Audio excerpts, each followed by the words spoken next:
Welcome to the Unlock episode 5. Hunter Stein will be joining me here shortly. He's my guest this week, and he really needs no introduction. He has a huge following on social media and has really made tremendous progress in calisthenics. So we're going to get into his journey and a bunch of other topics. I'm out here in Utah in his stomping grounds for the Control Theory Calisthenics Camp that he put on, which was really a lot of fun. And so, yeah, we're going to get into that and a bunch of other topics. I really hope you enjoyed this episode. If you did, hit the like button, subscribe, follow, whatever it might be. I'm doing a new episode on Mondays, bringing on new guests every week to discuss their journey and all things calisthenics. So that's really all I got to say. And let's jump into the episode. The camp yesterday, super fun. Sweet. Like, I think you guys talked about nothing really else like that going on in the country right now. There's obviously a lot of competitions popping up and things like that. But the camp was super fun. Maybe talk about like what we kind of did yesterday. Sure, yeah. Yeah. I mean, yesterday was, so I'll say this really quick, that with like the idea of camps, because you don't really hear much about it, you know, I come from like a basketball background. So growing up, you go to camps quite often, you know, coaches see you and then you can get recruited to their teams, or it's really good for like your high school team and whatever. And I was thinking, you know, if calisthenics wants to grow, then there has to be a place where people can like come together for community, as well as for like a place to learn from each other, you know, and then a place to also get like real training from someone that, like, you know, someone knows what they're doing. Right. And so that's kind of like the idea of these camps. That's our goal with them. This is only the second one that we've thrown, because we had the idea about 3-4 months ago, and we were like, let's make it come to life. And I think it's going well. Definitely, you know, there's things that we can do better, but we're just learning and growing, which is exciting. Control Theory. That's why I put this shirt here, because I got this amazing shirt, and we're all wearing them. We all look like one team, and it's just such a positive environment, man. Yeah. Like, everybody's getting after it. Everyone's in different places. We had everything from beginners to, I mean, like, who won the comp? Was it Chris or It was Fox? Chris. Yeah, it was Chris. Chris. Mm-hmm. I mean, that guy's insane. Yeah, he's good. Like, really good. And I think he said he was doing it for 5 years on and off. And I look at some of his stuff and I'm like, man, I hope I can get there. So yeah. I'll try to overlay some footage. I got some footage of some of the comp that we were doing, going head to head. It was just a blast. And we even had beginners that were involved in the comp as well. Yeah, and sweet. That's like really inspiring for me to see too. Just like people that, like, I was kind of scared to get out there, right? And like, you have to perform, you have to put like a combo together. And, you know, I think it was Tate, right? Yeah, Tate. Got up there, like, did back lever. Someone learned like back lever first time yesterday. Tate did, he's never done it before. He just hit it and then competed. Yeah, and then competed it. Like, that's pretty awesome. So yeah, I mean, what's kind of your vision for the camp? When's the next one? How can people kind of get involved? Yeah, the vision is to do them roughly every month. And we're keeping them in Utah now, because I mean, that's where we're at, and it's easier. We want to build a community at the place that we're from, you know. But the vision is to be able to spread that out throughout the country, get those, you know, everywhere, not just in Utah, but all the way down to like Florida, out to Cali, where people can start hearing about these things and they're just like, oh man, like a camp, like I can go learn, but also like community and all of that. Like, that's so awesome. I can meet other people. Like, that's a vision eventually, to take these camps and have a bunch of, you know, these people who don't know calisthenics very well or are just learning, start to learn. So eventually we can transition from camps into camps plus comps, you know. Gotcha. Which is kind of what we're trying to do right now. Yeah. Already. I have to say, I think the camp, like, when you're surrounded by people that are like cheering you on and whatever, and it's a very supportive environment, like, I literally did things I did not know I could do because of the support of everyone around me. I think I did 3 one-arm pull-ups yesterday in a row. Like, I just did not. I actually came when we said we were doing one-arm pull-ups. I was like, can I even do one? And I was nervous about that. But then I went head to head with Maroney, and he did 3.5 or whatever. I did 3.5. It's like, it's crazy. So that kind of like adrenaline rush when you're with others, like actually takes you to the next level. And I think with calisthenics, like no matter where you're at, what progression you're on, you can always show up to the camp and then like get direct help on like the current progression you're on. And like that support from others can like really kind of help, I think, take you to the next level. Yeah. Exactly. Yeah. Yeah. All right, cool. So you started the camp, you said 3 months ago? It's been about, yeah, our first one ever was last month. Okay, Yeah. right, last one. And when's the next one? Next one's planning to be about in the next 3 months, because we're gonna do a lot of planning for an actual tournament in 2 months from now. Okay. Yeah. Okay. And people can go to the Control Theory Calisthenics Instagram page to find out more. Yeah. Cool. Who is Hunter Stein? I ask you that because you commented that on I was asking for questions. And oh my goodness. I said, who like, even is that? Top questions make it on the podcast. Who is Hunter Stein? No, I said that. I commented that because I just think, I don't know. I think it's funny that, or even kind of weird to me that just people like know who I am now, you know? So it's like, who even is this guy? Because I just still feel a little bit like that. Like I'm just some random guy, just happen to be good at calisthenics. Happened to me. I mean, I put in the work for it, but right. I mean, to answer that, I don't even know. I'm a lot of things. I love calisthenics, obviously. I love working hard. Well, maybe take us back. Yeah, that was kind of a joke question, only because you commented it. But I mean, obviously, I want to talk about like the beginning of your journey and why you got into calisthenics. Like, definitely want to know that. But maybe if we take like a step back, I mean, you mentioned basketball as well, and that being an interest of yours. So maybe take us through kind of like the genesis of like your athletic history. So basketball into calisthenics. And do you remember the first moment that you even were introduced to calisthenics? Oh yeah, I remember so clearly. Tell us about it. Okay, that's really good. That's a good question, because I got into sports very young. My dad put me into soccer, he put me into baseball, put me into basketball. Second I got into basketball, I was done with everything else. I was like, I love this, you know, that was my sport. And growing up, I was tiny playing basketball. Like I was, you know, when you look on the court and there's always that one little kid, you know, and everyone else is really tall. Like I was him, but probably shorter by like 5 inches. Like I was really small growing up. And even into high school, I played for my high school team, played varsity 11th and 12th grade. And so I was good, but I was tiny. Like I remember my senior year, I was 5'8" at the very end of my senior year, you know. And for basketball, that's really small. School? Yes, of high school, right? So you had a late kind of growth spurt. Because very late. 6 foot now? Yeah. Wow. 6 foot. Some people think I'm a little taller. I think I'm just 6 foot. But yeah, no, I was 5'8" at the peak of my high school basketball career. And so to make up for being small and being kind of weak, you know, I had to work on being like athletic, you know, quick, being able to jump high. And so I worked very hard on those things and did end up pretty athletic. After basketball, I actually, like during my senior year, I fractured my ankle. I remember I was going up for this rebound, and there's this guy on the other team. I can't remember how tall he was. He had to have been at least 6'8", huge, you know, so a whole foot taller than me. And I remember 6'8" in high school, ready to go to the NBA. I know, seriously, right? And I remember his foot size. This is like so random, but I remember because I have pretty big feet, and I did when I was, you know, 5'8" even. But this guy's foot was like size 16 or 17. And I remember that because when I jumped up for this rebound, someone else grabbed it out of the air like above me. And when I landed on his foot and just twisted it, fractured my ankle, was out for the rest of my senior year. Basketball dreams completely over, like whole life thinking like I'm gonna go play, you know, in college, and then I'm gonna go play some professionally, Europe maybe. Okay, so you were actually like you were pretty like hard set on that. Yeah, no, that was the dream. That was the life vision right there. Okay.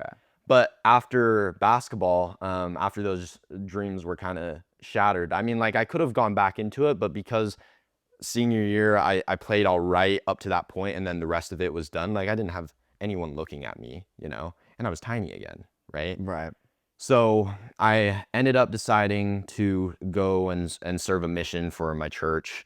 And for I guess anyone that doesn't know, like the Church of Jesus Christ of Latter-day Saints, we you know can go out and serve 2-year missions. Right. Which for a lot of people it's like crazy because it's 2 years, no cell phone. Like you have a phone to be able to like message people that you meet, you know, but like no social media, and no TV, no breaks, you know. But it's like I want to do it, you know. It's like Right. no one's forcing me to do this, but I wanted to go and do it. So I had told you I lived in Singapore and Malaysia for 2 years. Went out there, learned Chinese. My mom's from Taiwan. She speaks Chinese, so that was really cool. That I got to learn that language. I was just in Taiwan Oh, this really? summer too. Yeah, I posted a reel. You commented on it. Oh, Yeah, yes, dude. yeah. But I didn't know that. Yeah. Taiwan's awesome, isn't it? Yeah, it is. It's really great. Yeah, I wish I could have been there longer. Actually, you know, it was great. Oh yeah, I love Taiwan. Food is so good. It was probably a little bit different for you though, huh? It was. I just really wanted to check out the night markets. I was on my way to Bali. Oh yeah. So I flew through Taiwan, but definitely wanted to check it out. And yeah, it was great. The night markets are really something. They're The fun. food is next level, like really next level. Yeah. Um, You try anything weird? oh man, I did. I mean, the one thing I remember is I was at the night markets, and I mean they make all sorts of stuff there. They do, But yeah. I remember, I mean, you know, anyone that knows me, I love like steak and eggs, and they were making Yeah, steak yeah, and yeah. eggs on the, you know, skillet. It looked very like, it just looked amazing, and it was like, you know, less than $10 US for like a nice like new like steak and eggs. So I was like, I'm in. So I remember that. But yeah, no, I definitely tried a lot of stuff, pork and other things. But yeah, no, Taiwan's cool. Dude, it's I wish the I'm best. gonna go back. Good. I ate lunch at Din Tai Fung. Didn't have fun. You Yeah. know it? Yeah. Of course. Yeah, it was awesome. Sweet. Anyway, I didn't mean to cut off. No, you're cut off good. your story. I love hearing about Taiwan, so it's all good. But yeah, to kind of just finish and wrap things up. Singapore, Malaysia, lived there 2 years. And the reason I bring that up is because again, no social media for 2 years, right? So I'm completely off of it, know nothing about it. So that was kind of 18 to 20. It was actually 19. Well, I'm saying your age. Yeah, I was Okay. 19 to 21. Yeah. 19 to 21. Like I Okay. just turned 19, and then because I was really old for my grade, so I turned 18 at the beginning of my senior year, and then I turned 19 a little bit after I graduated. Gotcha. Yeah. Okay. And so again, it's like, how was I so short? You know? That's crazy. And to have that growth spurt from 5'8" to 6 foot after high school. Like, I Yeah. guess. God was like, I'll bless you for doing this mission. How was that experience? Dude, it was like living another life. Every time I think back to it, I think back like, wow, that was just a completely different life I was living. I'll never get to live that again, but greatest experience for me, you know? What can you draw from that experience, like into maybe today and like calisthenics? Do you think anything kind of? Yes, actually, that's a good question. So from my mission, I started training without weights because we didn't go to gyms and stuff, you know. And I would occasionally in like some of the apartments that I would get transferred to, because we move around a lot. I get transferred to it. Missionaries from there would have left like dumbbells or whatever, and I'd get to use those. But other than that, I was just doing like push-ups. I got to the park and do pull-ups, and so I like started into calisthenics without knowing that I was at all. Okay. You know, so 2 years of doing that. I come back from my mission in very good shape. Like that was one of the most important things to me. It was like, you know, I forget what the saying is, but it's like win the morning, win the day or something, right? And so it was always like I needed to win the morning. Always worked out super hard. Come back, great shape, and I get social media back, right? The first like 2 days that I'm on my phone, I get TikTok. And I'm just scrolling through TikTok. I'm like, wow, this is so weird. I haven't done this for years. And one of the videos that pops up is of Leo Wang doing muscle ups. cleanest muscle ups I've ever seen. And I remember he did like 3, it might have been 4 muscle ups.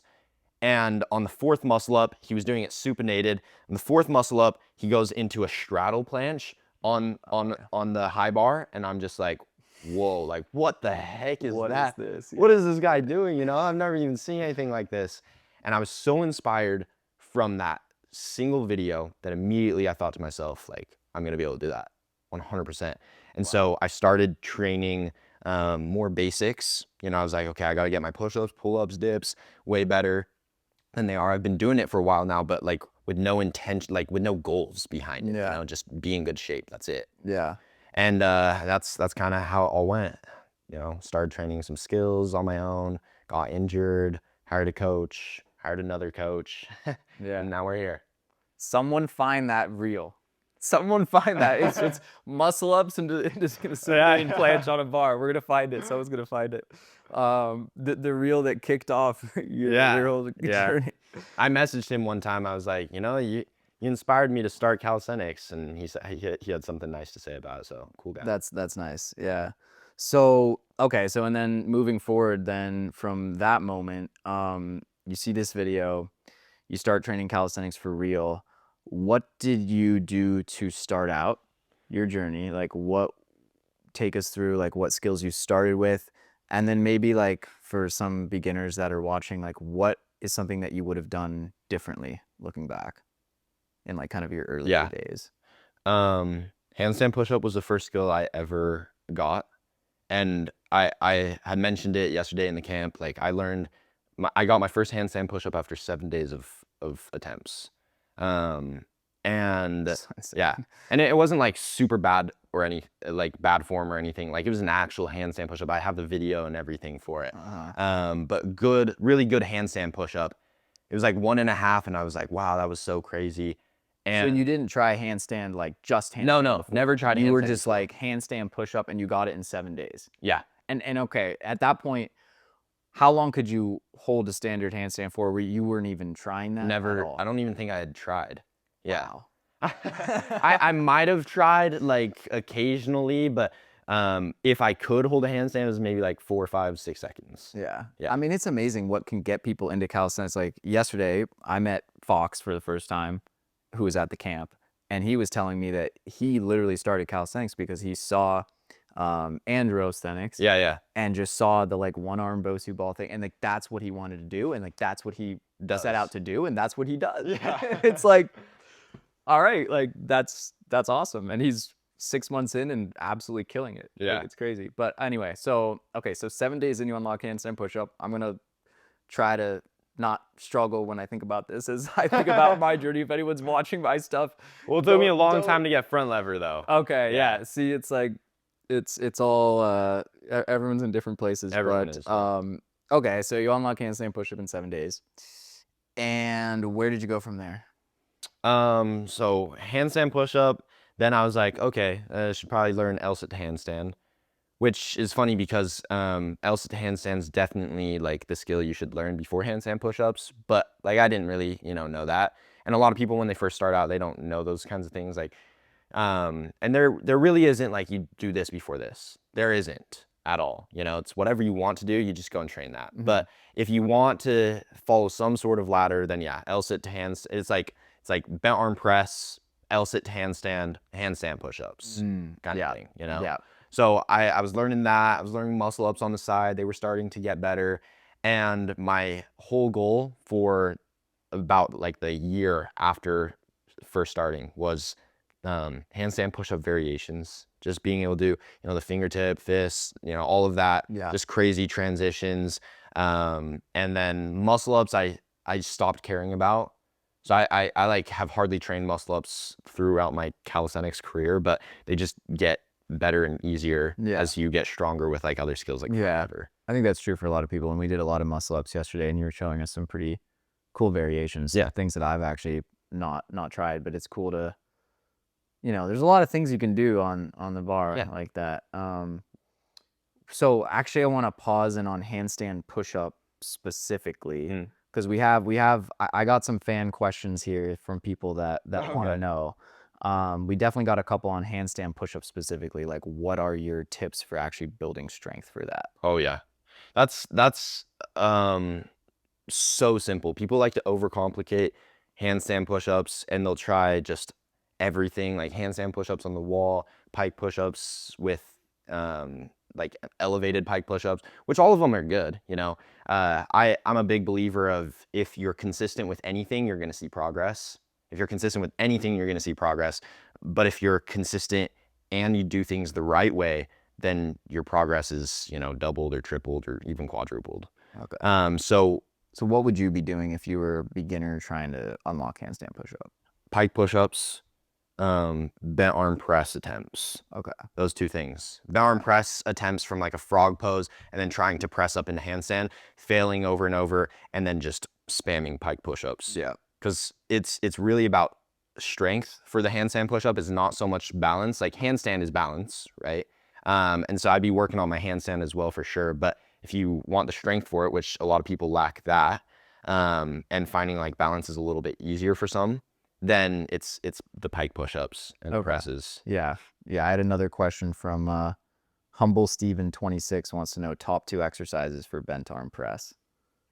Top 2 exit was so pike Pike push-ups, and pike push-ups. Yeah, pretty much. There isn't really anything better. You can't do too many pike push-ups, guys. No, you can't. It's, You can't. it's pretty much that's like a staple, it feels like, for push game. People try and skip it too. Yeah, do you actually still do pike push-ups? Oh, no. Or are you kind of like, yeah, because like that's the same thing with like the pull side as well. I do think for front lever, like beginners wanting to build strength, it's like, yeah, you do need a base amount of strength, but then like once you're at the point where you're already like kind of ripping front levers here and there, Yeah. like you don't really need to, like, you can actually maintain that back strength just through like performing the skill itself. You get stronger too. Right, yeah, and stronger. Yeah. All right, so what's your dream skill? Like, what are you working on now? And then like, what's the like North Star? I'm working on a full planche, obviously, right? A lot of people that watch me, I've been working on that a lot, and it's been going super well. The journey is awesome. I feel super great about it. I want to get very good at that, but my like dream goal is one arm planche into a one arm flag. So like being able to transition from like a really good one arm planche into one arm flag and back. I think that's so cool. There's this one guy, I don't know if you know, I think his name's like Saiyan Workout maybe, or Saiyan something. Sounds familiar. He'll do like a one arm planche, but instead of his arm being out, he'll put it behind his back, and it is so clean. There's a couple of guys that do that. That's like dream goal right there. I want to be able to do that, but at the like, I want to be the best at that right there. When and we were talking about this a little bit yesterday, but like, and you're still working on your planche game, but like, when is the right time for someone to start their planche journey? And there may not be like a right answer there, because it's kind of like, well, if you want to learn planche, like just get started right on the progressions. Right. But if you're looking at kind of like, someone new to calisthenics, and you look at this kind of like spectrum of skills, I do think, planche is kind of a North Star for some people. But I was telling you that I'm working on my handstand push-up first, because I just have made that a prereq for me, even if I actually don't need to unlock that to start working on planche. But I do feel like if you actually want to get serious about planche, it needs to kind of consume your training. It does. It's like got to be 80 to 90% of what you're doing if you're really serious about it. That may or may not be true. I mean, would love to get your reaction there, but like, do you think that's like the right approach? Or in my personal opinion, yeah. I think that the right time to start training planche is when you're obsessed with calisthenics, because the second you start training planche, like you just said, you have to go all in. Like you can't be training 4 or 5 other skills and planche. Otherwise you're not learning it, which a lot of people try and do, right? Which is why most people, it takes them 4 or 5 years, or they just give up. Okay. So I think that honestly, once you are obsessed with calisthenics, and normally that comes from like, boom, you can do handstand push-ups and muscle ups and front lever now, right? And just these skills that are so fun that you're loving it. And it's like, once you go into planche, all of that time that it takes to learn planche and see so, little progression or super slow progression. And it's depressing. Like, it really would be depressing unless you were already obsessed with it. And if you're obsessed, then it doesn't matter how bad it sucks, you're just going to do it. So that's the right time, in my opinion. Yeah. Yeah. Okay. Where does nutrition play into this? I mean, maybe talk us through just like a full day of eating for you. Like, what does that look like? Oh, that's What's on Hunter's plate for dinner? Like, oh man, that is actually not very good. I'll be just completely honest. I don't eat super well. And there was Alex Eubank recently, he said on like one of his videos, probably within the last month or two, he said something like, once you get shredded, like staying shredded is super easy. And I just believe that, it's like, yeah. that's so true, because I wasn't always shredded, but once I got here, maintaining is so much easier than getting there. What do you think your body fat is right now, if you just had to guess? I don't know. I think it's like 9-10. 9-10? Yeah. Okay. Yeah, so I had gotten down to, no, I mean, we definitely have common ground here on the like getting shredded stuff. Yeah. But it was so funny because after the camp last night, I was just like completely exhausted and also starving. I had like one meal yesterday. Yeah. And we got done at like, I want to say I probably left the camp at like 10. We all kind of we got out a little late. But, I went on Google Maps and I was like, where's the nearest In-N-Out? And, I drove over there and I got 3 Flying Dutchman, which is like a secret menu item where it's just literally 2 patties with cheese. And I put some pickles on there. And then I was like eyeing that milkshake and I told the guy at the counter, I was like, do you have anything smaller than the small? Like, do you have like a kid thing? Because I'm in a phase right now where I'm trying to be like really, really good. Good. But I was like, you got to pick your spots, you got to pick your spots. And I do think you have to have things that are in your diet that keep you honest. If it's too restrictive, you're not going to stick to it. Yeah. And then the whole thing falls apart. So yeah, I went with the milkshake, the small milkshake. And then I sit down and not 10 minutes later, you walked in with your guys. So I was like, I was actually not fully surprised to see you there because I know you like In-N-Out, but what do you order at In-N-Out? I typically I get a cheeseburger, animal style, fries, and the shake. Nice. Yeah. That's my go-to. Classic. Yeah, that was really funny to see you walk in randomly. Small world. Yeah, for real. All right, cool. So nutrition kind of like, it's important, especially in the beginning. I was actually extremely focused on it when I first got into everything, and I go through phases. It's kind of like with bodybuilders, like cutting and bulking. All go through phases of being extremely focused on the diet. Tons of protein, restrict my carbs, and I'm not going and getting the shakes. But then I'll go through also phases of just like I can kind of eat anything, and once I feel like maybe I might be putting on some weight, which doesn't really happen very much, because even when I'm not eating well, still pretty focused on like protein and stuff. It's just a habit now. So you have to make it a habit in the beginning, and then it kind of just follows. I think once you've learned how to be disciplined with your diet, and as long as you're not kind of like just an animal like indulging every impulse, and you have like some control over what you're doing, then you can start to kind of fine tune things and like even pick your spots to be like, hey, I'm having like a rational cheat meal here. Like, I know what I'm doing, right? And so yeah, but I do think too, like some of the young guys, like you may have like really good metabolism and things like that can help you too. All right, so let's talk about, we got a couple fan questions. Izu.Thenix and Calisthenics J wants to know what makes a successful coach. So I want to transition into like your coaching.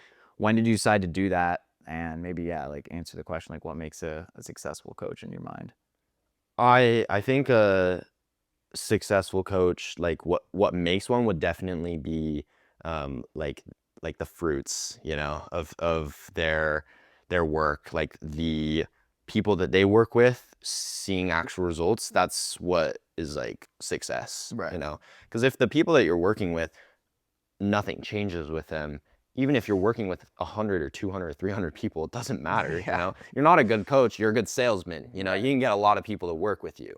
But if you can get those people, and I'm not talking like 1 out of every 10 people to get good results. I'm talking every person that comes to you can set goals, like realistic goals, obviously, but good, realistic goals that are going to push them and then reach them, you know, you're a very successful coach. Yeah. Yeah. When did you decide to do coaching? I'm 7 months in. And so, yeah, it was maybe like 8 months ago that I decided to invest and put a lot of money into mentorship online and like learning how to go through the whole process. Yeah. And man, your content is really, really like dialed in. So like Thank you. talk to us about like, because there was another fan question about what is your advice to someone wanting to post calisthenics content from roids on to low? Don't do steroids. But what's your advice to someone wanting to get into like posting calisthenics content? You just gotta have fun. I had talked to you a little bit earlier, but Yeah. the first year of posting was just my journey. You know, I wasn't like super focused on, all right, this video has to look perfect. I still don't do that, you know? Like yesterday I was in a rush. I'm supposed to be at the camp in 30 minutes and I'm like, oh man, I haven't posted a video, like a second video yet. And I haven't filmed, well, like I have a few videos filmed, but nothing that I want to post right now. And I, you know, have some ideas. So I'm like, okay, I go and film something, takes me like 3 minutes. And then I edit it all later, right? But I'm able to now do content super fast because I'm not worried about it looking perfect or sounding perfect.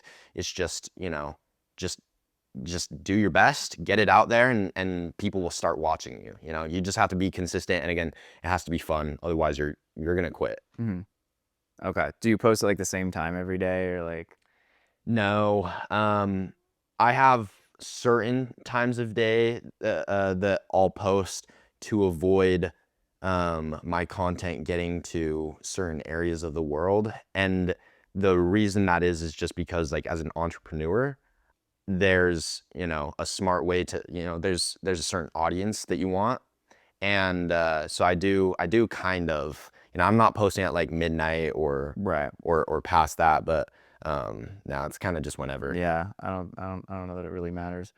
DevGotta_ wants to know what keeps you motivated, and I'll kind of tack on a second half to that because that's like a pretty broad question. But who are the people in your life that keep you motivated? Oh, dang, I have to think about that one. Who keeps me motivated?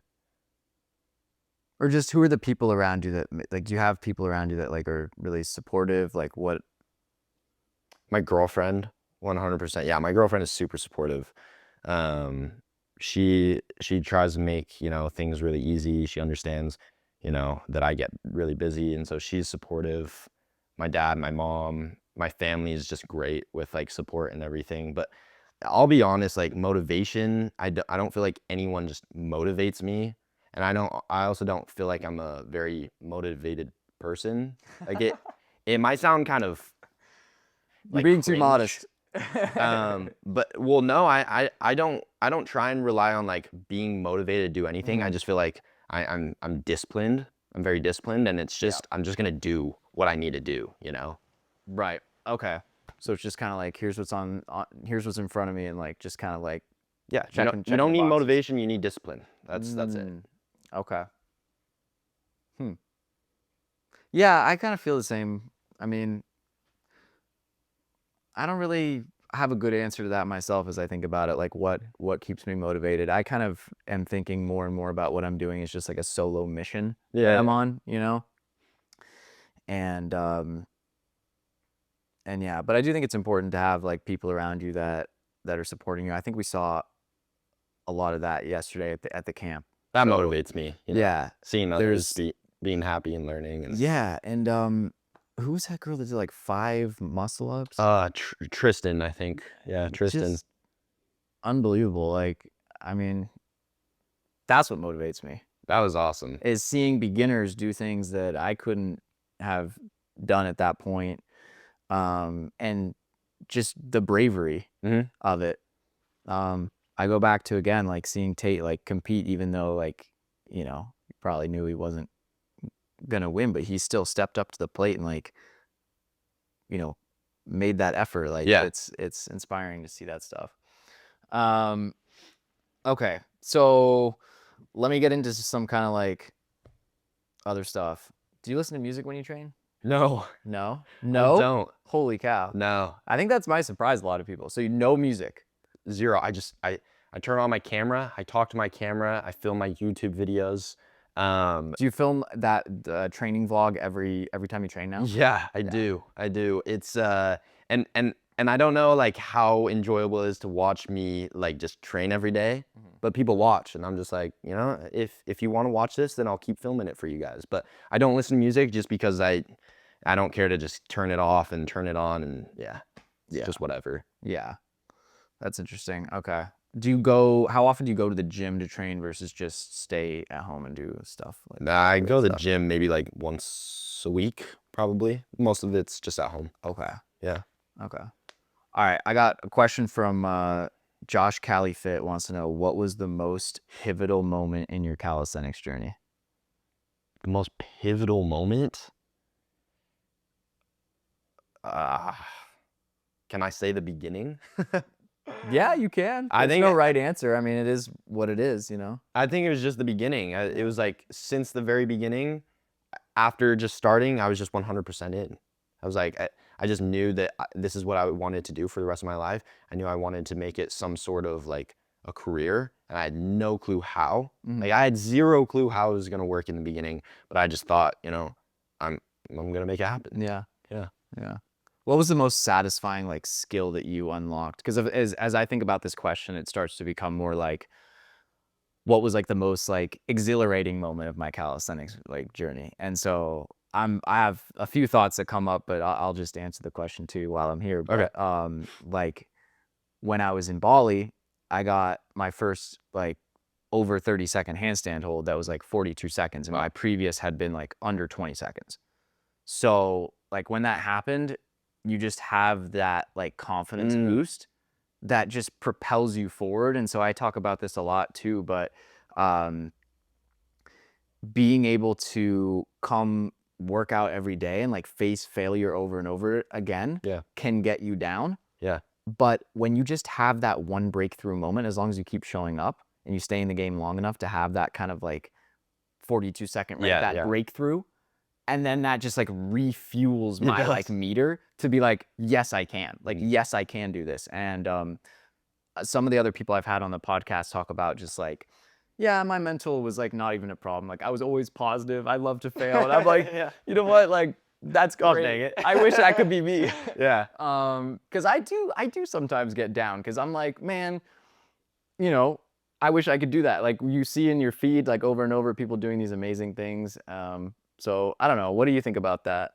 Do you have, I guess you can take your pick. What was the most exhilarating moment in your calisthenics career, or talk about like what you think the kind of mental implications are? Oh yeah. Well, I'll talk about that really briefly first. I've had times where I get so frustrated, and it's actually tied in with the times I've been just so excited about, you know, a skill and learning it.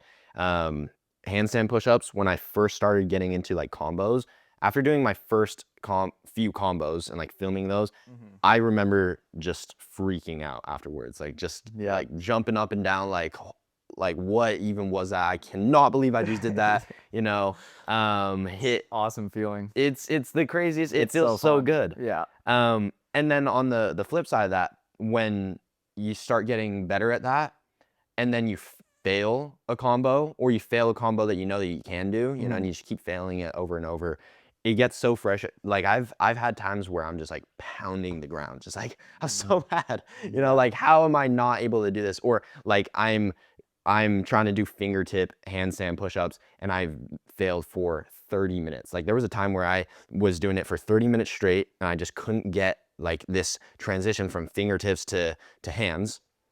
And so I just kept going, and I was trying to hurt my fingers. Like I was trying to hurt myself because I was so frustrated. Those are like the most frustrating times. Are also, you know, can also be the times where I'm like the most excited.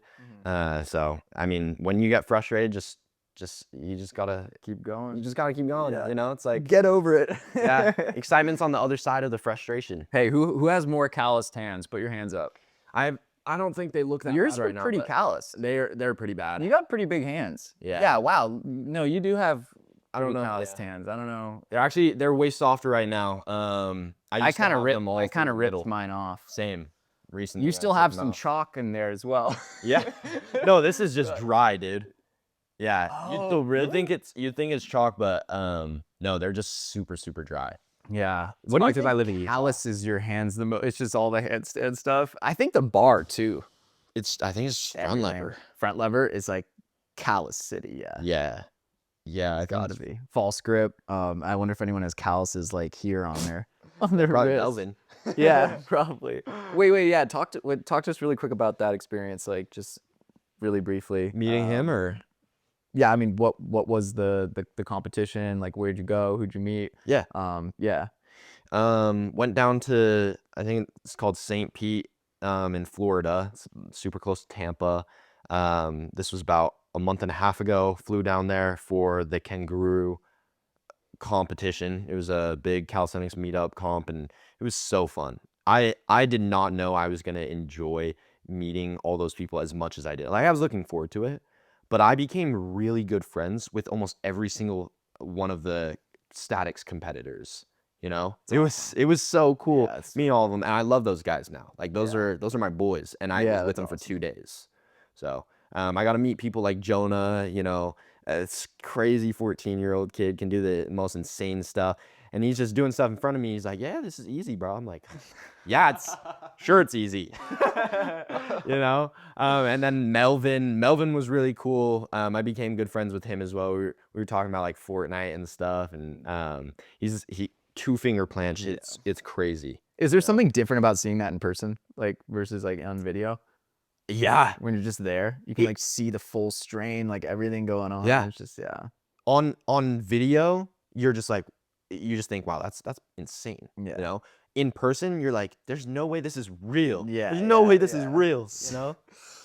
That's crazy. How was that environment? Must have just been like adrenaline, like people just so hype. Yeah. Yeah. So hype. I had recently done my first full planche right before that tournament. Hit it for 3 seconds, really bad form.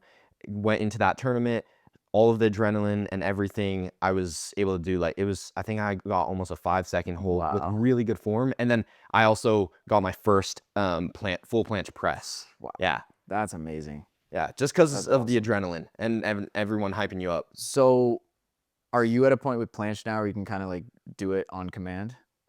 Yeah, so if you give me P bars, I could do it anytime, pretty much. I'd warm up just because I don't want to hurt myself. Yeah. But yeah, anytime, yeah. okay. So it's easier on the bars. Unfortunately, because if you know me, I love the ground. I love my handstand push-up ground combos, but what's your favorite handstand push-up ground combo? Or what's like your go-to? I really like the fingertip, hand, fist. That's like my favorite. I think it's just clean. Get everything in there. Yeah. Okay. What's your? Can we see it right now? Yeah. Oh my goodness. I can give it a try. Yeah. Let's try it. Let's try it. Let's make sure you're in frame here. Okay. Where do you want to do it? I can do it just right here. Let's go. You gotta give me a sec. Yeah. Well, do what you need to do. All right. Gotta get the blood flowing. Hunter's quick warm up. Yeah. Warm up routine right here. Just gotta get blood flowing. Shoulders feeling okay. Yeah, I went out and I was pretty happy with my little bent arm press to handstand push up. That's like my #1 priority right now is handstand push up. So fun, isn't it? It is. Like I was feeling good. having done what I did this morning. I gotta get my fingers warmed up. You know what's funny is since training planche, I haven't trained handstand push-ups almost at all. So I haven't done this combo for like 3 months. You don't have to do it. Also, I don't want this to be in the way, but Nah, I'll give it an attempt. all right. One at a time. See how it goes with this.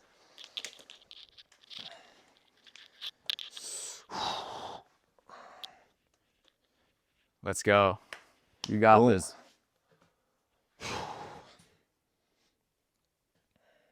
Haven't even done one handstand push-up yet today.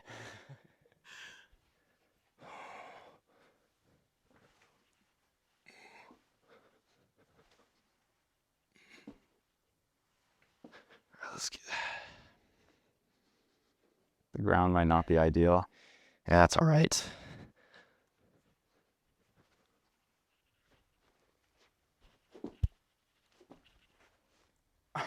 Oh man, let's go. That wasn't super clean. No, that was great. That was great. That was awesome, man.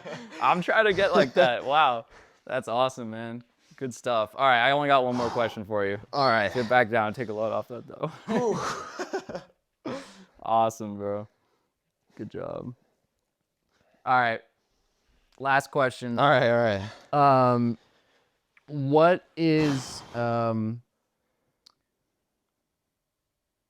What is your final message? Where do you see the calisthenics space going? I care about where it goes way more in America than I do anywhere else. Obviously, I am very supportive of, the UK, France, and just everywhere else that it's growing. I want it to grow throughout the whole world. I want this sport to be a world, just everyone can do this sport, right? But it's really important for me that calisthenics grows in the country that, I was born and raised in America, and I see it being huge. I see it being like the next pickleball, Yeah, that really took off. It did. Yeah. Right? People started, televising that, and people love to watch it. People love to play it, and everyone does it, It's huge in Utah, but it's huge all over America now, really. Yeah. And I think it was really cool to see how fast that grew, and like cash prizes, like $200,000, $250,000, $300,000 cash prizes to these people that have been playing for, 5-6 years or even less, but have gotten really good, and the sport keeps growing. Yeah. I want calisthenics to be on like a similar scale to that. And that's really what how I see it going in the next, 5, 6, 10 years. I agree. I think it's going to grow a lot, and I think it's thanks to people like you, to be quite honest. You as well, bro. Really pioneering, like, calisthenics camp. Like, I can think of no better way to get people involved. And I have to say as well, it was great to see Hunter in like his coaching element, helping out beginners. He really crystallizes things, very well. He's very articulate. And so I really got to see firsthand how he interacts with people, and can just speak to the fact that he's really good at what he does. So yeah, thanks for coming on, man. Of course. Unlock episode 5, first one in person.